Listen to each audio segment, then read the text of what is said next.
జై శ్రీరామ్. శ్రీమాత్రే నమః. శ్రీ గురుభ్యో నమః.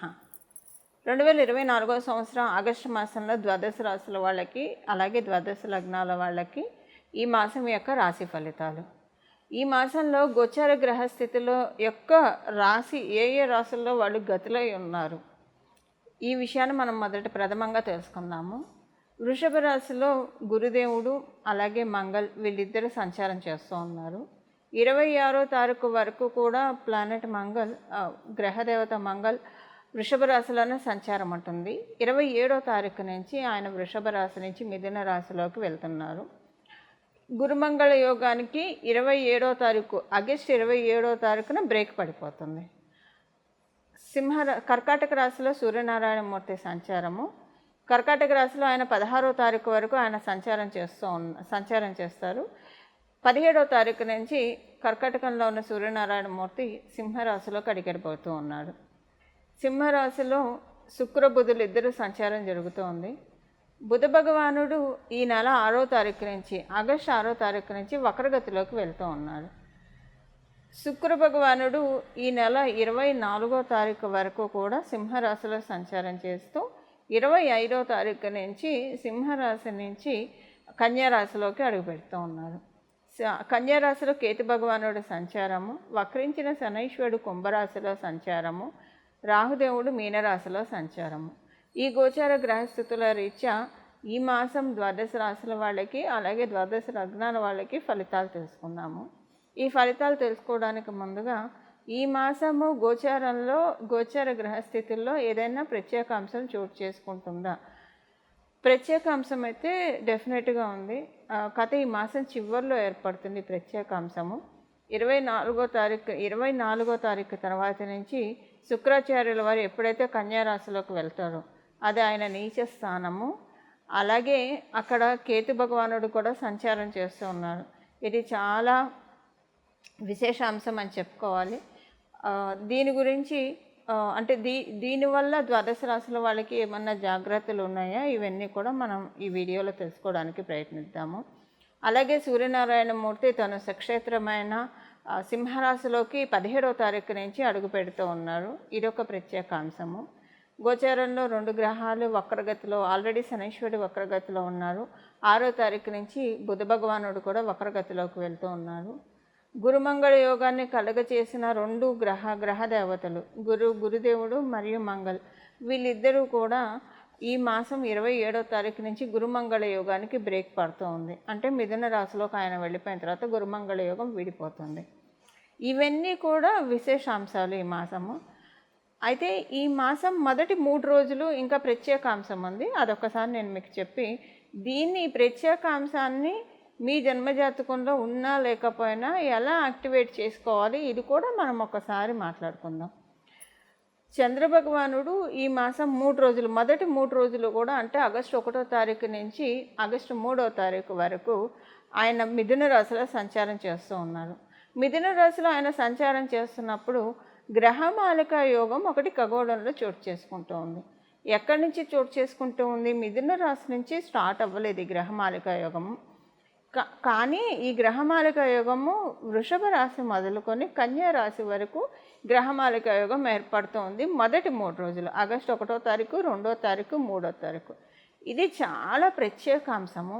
ద్వాదశ రాశుల వాళ్ళు కూడా, ద్వాదశ లగ్నాల వాళ్ళు కూడా ఒడిసి పట్టుకోవాలి. అసలు ఈ గ్రహమాలిక యోగం అంటే ఏంటి, ఇది కూడా నేను మీకు బ్రీఫ్ చేస్తాను, 2-3 మాటల్లో చెప్తాను. వీటి గురించి మనం మళ్ళీ స్పెషల్గా వీడియోస్ చేసి నేను మీకు చెప్తాను. బట్ ఇప్పుడు విపులంగా కాకపోయినా బ్రీఫ్గా చెప్తాను. ఇప్పుడు మనకు ఒక పూల చెట్లు ఉన్నాయనుకోండి, చాలా పూలు ఉన్నాయనుకోండి, కనకాంబరాలు కావచ్చు, మల్లెపూలు కావచ్చు, సన్నజాజులు, విరజాజులు, ఇలా కోసుకొచ్చేస్తాం, అలా పెట్టేస్తాం, భగవంతుడికి పెడతాం. మనకైతే అది దండ కట్టుకుంటేనే పెట్టుకోగలుగుతాం. మన తలలో దండ కట్టుకోకపోతే మనం పెట్టుకోలేము. భగవంతుడి కంటే ఆయన పాదాల దగ్గర పెడతాము. భగవంతుడికి కూడా దండ కడితే చక్కగా పూల మాల వేస్తే చూడటానికి చాలా ప్లెజెంట్గా, అందంగా అనిపిస్తాయి దేవుడి విగ్రహాలు. మనం మాలలు అందుకే కదా వేసేది, చాలా మనకి పుణ్యము. అక్కడ చూడటానికి కూడా అలంకరణ చాలా బాగా అనిపిస్తుంది. ఇదే మనం పెట్టుకోవాలంటే పూలన్నీ విడివిడిగా, అంటే ఆడవాళ్ళ గురించి నేను చెప్తున్నా, పూలన్నీ విడివిడిగా చల్లా చెదురుగా ఉంటాయి. ఎలా పెట్టుకుంటాం? మనం పెట్టుకోలేం. వాటన్నిటిని మనం ఏం చేస్తాం, చక్కగా ఒక దండలాగా కుట్టి, ఒక దండలాగా కట్టి, కొంతమంది చాలా గుత్తిగా అల్లుతారు, కొంతమంది విడివిడిగా అల్లుతారు. సో ఎవరికి ఇష్టానుసారం వాళ్ళు చక్కగా కట్టేసేసి మ్యాక్సిమం గుత్తిగానే అల్లుతారు. అంటే ఎక్కడ గ్యాప్ లేకుండా చాలా దగ్గర పెట్టి అల్లుతారు. ఇది మనం తలలో పెట్టుకుంటే చాలా అందంగా కూడా ఉంటుంది చూడటానికి. అయితే ఈ గ్రహమాలిక యోగం కూడా అలాంటిదే. ఎప్పుడైనా సరే పూలు విడివిడిగా ఉన్నప్పుడు వచ్చేదానికంటే కలిసి ఉన్నప్పుడు చూడటానికి అందంగా ఉంటాయి.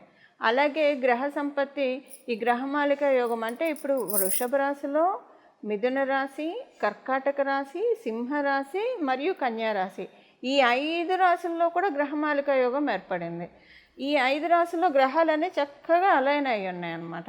ఇది ఇంకొక మీకు అర్థం చెప్పాలంటే, ఏదైనా ఒక ఫంక్షన్ ఆర్గనైజ్ చేస్తూ ఉన్నాం అనుకోండి. ఇప్పుడు ఫంక్షన్ ఆర్గనైజ్ చేసే హెడ్ ఆయన మొత్తం ఆయన కావచ్చు, ఆమె కావచ్చు, అన్ని వ్యవహారాలు వాళ్ళే చూసుకోలేరు. గ్రౌండ్ లెవెల్లో ప్రతి వ్యవహారం వాళ్ళే చూసుకోలేరు. లేదా ఒక కంపెనీ CEO కావచ్చు, ప్రతి వ్యవహారం వాళ్ళే చూసుకోలేరు. వాళ్ళు ఇంకొకళ్ళకి అసైన్ చేస్తారు, ఆ ఇంకోళ్ళు ఇంకొకళ్ళకి అసైన్ చేస్తారు, ఆ ఇంకోళ్ళు ఇంకొకళ్ళకి. ఇలాగ ఒక చైన్ సిస్టమ్ అనేది ఉంటుంది కదా. ఈ చైన్ సిస్టము ఎప్పుడు బ్రేక్ అవ్వకుండా నీట్గా వెళ్తే కనుక ఆ కంపెనీ చాలా బాగా డెవలప్ అవుతుంది. మనం కంపెనీ పరంగా మాట్లాడుకుంటే, ఒక ఫంక్షన్ పరంగా, ఒక శుభకార్య పరంగా మనం మాట్లాడుకుంటే, ఇలా కరెక్ట్గా అందరూ కూడా ఒక మాట మీద చేసుకుంటూ వెళ్తే కనుక ఆ శుభకార్యం కూడా సూపర్ సక్సెస్ అవుతుంది కదా. అలాంటిదే ఈ గ్రహమాలిక యోగం. అంటే అంతా కూడా గ్రహాలన్నీ చక్కగా ఈ వృషభ రాశి నుంచి ఒక 5 రాశుల్లో చక్కగా ఉంది. 5 రాశుల్లో ఉండడం వల్ల ఇది గ్రహమాలిక యోగం ఎవరి జన్మ జాతకంలో అయినా మీకు ఆల్రెడీ ఉంటే, ఇప్పుడున్న ఈ గ్రహమాలిక యోగం ఇంకా మంచి ఇంపాక్ట్ ఇస్తుంది. ఒకవేళ మీ జన్మజాతకంలో గ్రహమాలిక యోగం లేదనుకోండి, ఇప్పుడు అసలు ఏం చేస్తే ఈ గ్రహమాలిక యోగం మీకు అద్భుతంగా యోగిస్తుందో అది మనం తెలుసుకుందాము. అలాగే అసలు మీ జన్మజాతకంలో అసలు ఉందో లేదో మాకు తెలియదు అనుకున్నా కూడా బెంగలేదు. ఏం చేసుకుంటే ఈ గ్రహమాలిక యోగం యొక్క చక్కటి ఫలితాలు మీరు తీసుకోవచ్చు, మనం ఇప్పుడు తెలుసుకుందాము. తర్వాత మనం లాస్ట్లో కూడా రెమెడీ తెలుసుకుందాం. బట్ ఇప్పుడు నేను క్లుప్తంగా ఇది 3 రోజులకే వస్తుంది కాబట్టి, ఆగస్టు 1 నుంచి 3వ తారీఖు వరకే ఇది ఉంది. చంద్ర భగవానుడు వల్ల ఏర్పడుతూ ఉంది కాబట్టి, దేనికి ఈ 3 రోజులు ఏం చేయాలో నేను ఒకసారి మీకు చెప్తాను. ఆగస్టు 1వ తారీఖు నుంచి, అంటే మీరు జూలై 31వ తారీఖు నుంచి కూడా ఇది స్టార్ట్ చేయొచ్చండి. జూలై 31వ తారీఖు నుంచి ఆగస్టు 4వ తారీఖు వరకు, అంటే ఒక రోజు ముందు, ఒక రోజు తర్వాత, గ్రహమాలిక ఎండ్ అయిన తర్వాత ఒక రోజు తర్వాత, ఈ 4 రోజులు కూడా మీరు గంగా అమ్మవారి నామస్మరణం చేయాలి. ఈ గంగా అమ్మవారి నామస్మరణం ఎలా చేయాలి? మీరు గంగా గంగా గంగా అని అనుకుంటారా? లేదా గంగా అమ్మవారి ఆవిర్భావ ఘట్టం వింటారా? లేదా ఇప్పుడు నేను ఒక శ్లోకం చెప్తాను, ఈ శ్లోకాన్ని మీరు స్మరించినా సరే ఈ 4 రోజులు, అంటే జూలై 31వ తారీఖు నుంచి ఆగస్టు 4వ తారీఖు వరకు కూడా ఇప్పుడు నేను చెప్పబోయే శ్లోకాన్ని మీరు మనసులో తలుచుకుంటూ ఉంటే కనుక ఆ యోగం మీకు, ఆ గ్రహమాలిక యోగం మీకు చాలా చక్కటి సత్ఫలితాలను ఇస్తుంది. అయితే గంగా అమ్మవారి గురించి అంటే గంగా మనకి తెలుసు, వారణాసి, హరిద్వార్ మొదలుకొని గంగమ్మవారు ప్రవహిస్తూ ఉంటుంది. గంగని తలుచుకుంటేనే మనకున్న జీవన్ముక్తులం అవుతాం. మనకున్న కర్మ ప్రక్షాళన జరుగుతుంది. అందుకే మనం గంగా నదిలో స్నానం చేస్తాం. ఏదైనా పుణ్య తీర్థాల్లో స్నానం చేస్తాం, పవిత్ర జలాన్ని తెచ్చి మన ఇంట్లో పెట్టుకుంటాం. ఏదైనా ఇంట్లో ఏదైనా మనకి అశౌచం అనిపిస్తే వెంటనే పుణ్యవచనం చేస్తాం. పుణ్యవచనం చేస్తే ఏం చేస్తారు? ఉదక శాంతి చేయిస్తారు. లేదంటే ఆ నీళ్ళు ఇల్లంతా కూడా చల్లితే పవిత్రీకరింపబడుతుంది. నీళ్ళల్లో చాలా ఎనర్జీ ఉంటుంది. అయితే ఇప్పుడు దీనివల్ల బెనిఫిట్ ఏంటో నేను మీకు చెప్తాను, ఇది తలుచుకోవడం వల్ల. ఫస్ట్ ఎందుకంటే మనకి ఏం ఫలితం వస్తుందో, ఏం చేస్తే ఏం ఫలితం వస్తుందో తెలుసుకొని చేస్తే ఇంకా బాగా ఎక్కువగా చేస్తాం. కాబట్టి ఈ ఫలితం ఏంటంటే మీకు మనశ్శాంతి చాలా బాగా ఉంటుందండి. ఈ మాసం అంతా మనశ్శాంతి చాలా బాగా ఉంటుంది. ఒకటి, మైండ్ అంతా చాలా ప్లెజెంట్గా ఉంటుంది. ఏం పనులు చేస్తే మీ గ్రోత్కి, మీ అభివృద్ధికి ఉపయోగపడతాయో ఆ పనులన్నీ కూడా మీరు చక్కగా చేయగలుగుతారు. ఇవన్నీ మీకు గంగా అమ్మవారి నామస్మరణతో జరుగుతుంది. మీరు గంగా గంగా గంగా అనుకున్నా పర్వాలేదు. లేదా ఇప్పుడు నేను చెప్పబోయే శ్లోకం మీరు చదువుకోగలిగితే కనుక ఇప్పుడు నేను చెప్పిన రోజుల్లో జూలై 31వ తారీఖు నుంచి 4వ తారీఖు వరకు ఆగస్టు ఇంకా చాలా బాగా ఉంటుంది. ఇప్పుడు నేను ఆ శ్లోకం చెప్తాను. ఇప్పుడు నేను ఆ శ్లోకాన్ని మీకు చెప్తాను. గంగామ్మవారికి సంబంధించిన పవిత్రమైన ఈ శ్లోకం, పరమ పుణ్యప్రదమైన ఈ శ్లోకాన్ని మీరందరూ కూడా ఇప్పుడు నేను చెప్పిన ఈ రోజుల్లో స్మరించుకోవడానికి ప్రయత్నించండి. దీనివల్ల గంగామ్మవారి పరిపూర్తి ఆశీస్సులు మీ జన్మజాతకంలో గ్రహమాలిక యోగం ఉన్నా లేకపోయినా అన్నీ కూడా పనులన్నీ కూడా అలైన్ అవుతాయండి. చక్కగా మనకు అన్నీ కూడా అలైన్ అయ్యి అన్నీ కూడా వరుస క్రమంలో మన జీవితంలో జరగాల్సిన పనులన్నీ జరుగుతాయి. ఇప్పుడు ఆ శ్లోకం నేను ఒకసారి మీకు చెప్తాను. విష్ణు పాదోద్భవే దేవి గంగే త్రిపదగామిని జటాజూట గతే శంభో భాగీరథి నమోస్తుతే. విష్ణు పాదోద్భవే దేవి గంగే త్రిపదగామిని జటాజూట గతే శంభో భాగీరథి నమోస్తుతే. విష్ణు పాదోద్భవే దేవి గంగే త్రిపదగామిని జటాజూట గతే శంభో భాగీరథి నమోస్తుతే. ఇప్పుడు నేను చెప్పిన ఈ శ్లోకాన్ని నేను డిస్క్రిప్షన్లో కూడా మెన్షన్ చేయిస్తాను, మీ అందరికీ కన్ఫ్యూజన్ లేకుండా ఉండడానికి. ప్రతిరోజు కూడా ఈ శ్లోకాన్ని మీరు మనసులో స్మరించుకోవడానికి ప్రయత్నించండి. చక్కటి శుభ ఫలితాలను పొందండి. గంగమ్మ వారి నామాన్ని తలుచుకున్నంత మాత్రానే మన హృదయం అంతా కూడా ఆనందంతో నిండిపోతుంది. హృదయంలో ప్రశాంతత వస్తుంది, మన మనసులో చాలా ప్రశాంతత వస్తుంది. ప్రశాంతత వస్తే మనకి ఇంకా కావాల్సింది ఏమని చెప్పండి. ఈ ప్రశాంతతని, చక్కటి మానసిక ప్రశాంతతని, పరిస్థితులన్నీ అనుకూలమయ్యే విధంగా గంగామ్మవారు మనందరినీ అనుగ్రహిస్తుంది. ఈ శ్లోకాన్ని చదువుకోవడానికి ప్రయత్నించండి. నేను చెప్పిన ఈ రోజుల్లో సింహరాశి మరియు సింహలగ్నంలో పుట్టిన వాళ్ళకి ఈ మాసం, సింహరాశి సింహలగ్నంలో పుట్టిన వాళ్ళకి అనుకూలంగానే ఉంది. మనీ పరంగా చాలా బాగా ఉంది. అది మీరు ఉద్యోగస్తులు అవ్వండి, వ్యాపారస్తులు అవ్వండి, ఎవరైనా సరే ఆదాయపరంగా చాలా బాగా ఉంటుంది. చకచకా వేగవంతంగా దూసుకెళ్తుంది. ఈ ప్రత్యేకించి 27వ తారీఖు నుంచి, అసలు ఈ మాసం ముందు నుంచే దానికి ఇండికేషన్స్ మీకు స్టార్ట్ అయిపోతూనే ఉంటాయి. 27వ తారీఖు నుంచి అది ఇంకా పెరుగుతుంది.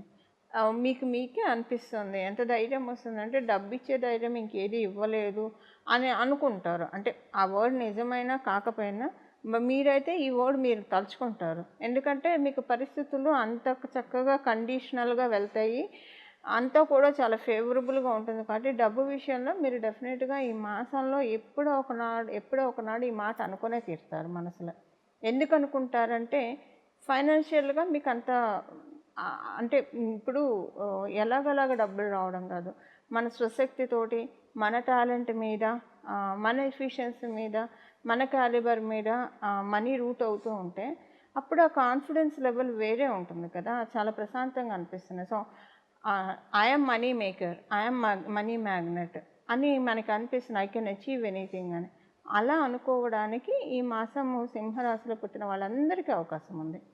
విద్యార్థులు అయితే మరి వాళ్ళు అప్పుడే డబ్బులు సంపాదించారు కదా, వాళ్ళ పరిస్థితి ఏంటంటే వాళ్ళకి స్టడీ పరంగా ఒక మంచి సబ్జెక్ట్, వాళ్ళకి ట్రాన్స్పరెన్సీ వస్తుంది. ఏం చదువుకుంటే వాళ్ళకి ఫ్యూచర్లో మనీ డెవలప్మెంట్కి చక్కటి అవకాశం ఉంటుందో అవి తెలుస్తాయి. ఇప్పుడు వాళ్ళు డిపెండెంట్ కాబట్టి, ఇండిపెండెంట్ కాదు కాబట్టి ఫైనాన్షియల్గా సింహరాశి సింహలగ్నంలో పుట్టిన విద్యార్థులు ఎవరైనా ఉంటే మీ పేరెంట్స్కి ఇప్పుడు నేను చెప్పిన పాయింట్ 30% అప్లికేబిలిటీ ఉంటుంది. అంటే ధనపరంగా చాలా బాగా ఉంటుంది. మిగతా అన్ని విషయాల్లో ఈ మాసం సింహరాశి మరియు సింహలగ్నంలో పుట్టిన వాళ్ళందరికీ కూడా చాలా చక్కగా ఉంది. ఈ మాసం ద్వాదశ రాశుల వాళ్ళు చేసుకోవాల్సిన పరిహారం అయితే మొదట గంగామ్మవారికి సంబంధించిన శ్లోకాన్ని తెలుసుకున్నాం కదా, అది ఈ మాసం అంతా చేసుకోవచ్చు అంటే చక్కగా చేసుకోవచ్చు, ఎలాంటి ఇబ్బంది లేదు, చాలా మంచి ఫలితాలు ఉంటాయి. గంగామ్మవారిని ఎప్పుడు తలుచుకున్నా కూడా మనం చాలా బ్రహ్మగడిగిన పాదము, గంగాజలము, విష్ణుమూర్తి పాదాల్లోంచి అమ్మవారు ఉద్భవించారు. సో అందువల్ల విష్ణుమూర్తి పాదాలను కూడా ధ్యానించిన వాళ్ళం అవుతాము. అలాగే మనం శ్రీలక్ష్మి అమ్మవారి యొక్క కృపాకటాక్షాలను కూడా మనం పొందగలిగిన వాళ్ళం అవుతాము. అయితే దాంతోపాటు ఇప్పుడు మనం తెలుసుకోబోయే ఈ నామాన్ని కూడా జపించడం వల్ల ఇంకా మనకి ఒక చాలా చక్కటి సత్ఫలితాన్ని ఈ మాసం మొత్తం కూడా పొందగలుగుతాము. మొదట తెలుసుకున్న ఆ శ్లోకాన్ని, ఈ నామాన్ని, ఈ రెండింటిని కూడా జపించడానికి ప్రయత్నించండి. చాలా చక్కటి శుభ ఫలితాలు అందుతాయి. చూశారు కదండి మీ రాశి ఫలితాలు. ఇప్పుడు ఏ పరిహారం చేసుకోవాలో ఒక్కసారి మనం చూద్దాము. ఈ మాసం యొక్క విశేషాంశాలు చాలా ఉన్నాయి. అయితే ఈ మాసము మనకి ఆగస్టు నెల అంతా బాగుండాలంటే శ్రీలక్ష్మి అమ్మవారి ఆరాధన మనం ఎలానో చేస్తాము. శ్రీలక్ష్మి అమ్మవారి ఆరాధన ఈ నామంతో, ఇప్పుడు నేను చెప్పబోయే నామంతో ఈ ఆగస్టు మొత్తం కూడా ఈ నామస్మరణ మనసులో చేసుకుంటూ ఉంటే కనుక చాలా చక్కటి శుభ ఫలితాలు వస్తాయి. ఆ నామం ఏంటి ఇప్పుడు నేను మీకు చెప్తాను. శ్రీం భార్గవ్య నమః, శ్రీం భార్గవ్య నమః, శ్రీం భార్గవ్య నమః. ఈ నామాన్ని ఈ మాసం అంతా కూడా తలుచుకోవడానికి ప్రయత్నించండి. మనసులో నామజపానికి ఎలాంటి తప్పు లేదు. మనసులో మీరు అంటే ఉదయాన్నే లేచి స్నానం చేసిన వెంటనే ఇప్పుడు నేను చెప్పిన నామాన్ని ఒక 108 సార్లు లేదా 21 సార్లు అనుకొని, తర్వాత మీరు ఏ పనిలో ఉన్నా సరే బీజాక్షరం తీసేసి భార్గవ్య నమః, భార్గవ్య నమః, భార్గవ్య నమః అని అనుకుంటే కనుక చాలా మంచి ఫలితాలు వస్తాయి. ఈ నెల ఎండింగ్లో మంగళుడు మిథున రాశిలోకి వస్తున్నాడు. మిథున రాశిలోకి వస్తున్నారు.